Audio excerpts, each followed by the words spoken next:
The various components of a chart are referred to as chart elements. For example, in the chart we're seeing that depicts the data from columns D through H, this column chart has columns. Each of those is considered an element.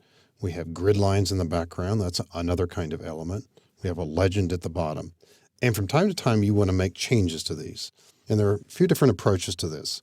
Maybe there's something about the grid lines that you don't like. Maybe they're not as visible, not as prominent.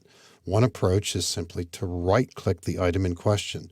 Notice when you slide over a portion of the chart, you'll see a pop-up. For example, right now we're seeing vertical value axis major grid lines. Right-click. And we've got a choice here called Format Grid Lines.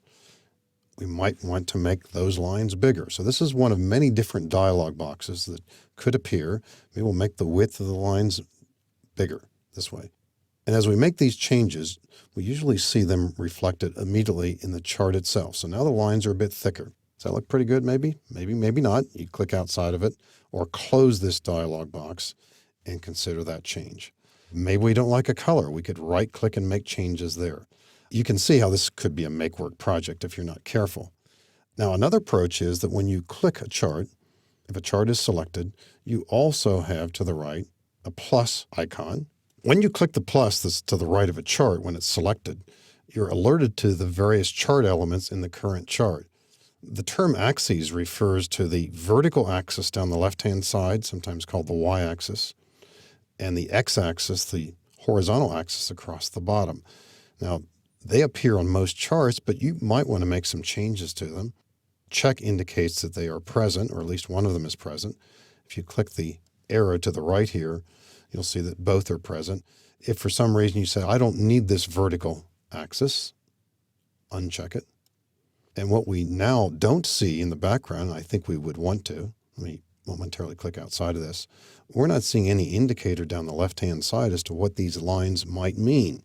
So let's say that in that case, that was not a great choice. I'll press Control-Z, but it does reflect the idea that you sometimes do want to make changes to this portion of the chart or another portion. Let's click that plus again. Let's take a look at what data labels are. As soon as we slide over this option, we see some numbers on the screen. Let's click the arrow to the right here. We could put those in the center of each column, inside the end, inside the base, and so on. Different choices, whatever looks best. I think we would agree that one's not a great one. We might have some more options here too. So there's a lot of exploring to do. If you simply want to stay with data labels this way, that's fine. Check the box. A data table shows the actual worksheet.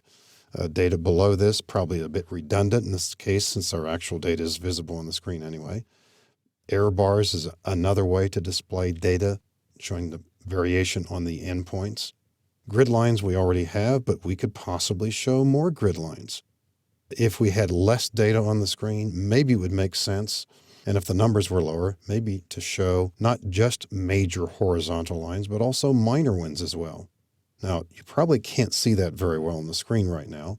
I'm going to click outside of it, make the chart larger. And I wouldn't necessarily say that's required here. In fact, it isn't, but it does give us the idea that sometimes putting in subsidiary minor grid lines might be helpful. And you could make those darker if you wanted to, simply by right-clicking on them and going into Format Grid Lines. And change the look of those as well too by changing the width. Now, again, there's so many options here, so many choices, but the easy entry into them, again, as soon as we close this dialog box, when we select a chart, the plus button to the right alerts us to the various chart elements we have, and then we can proceed from there to make changes as needed.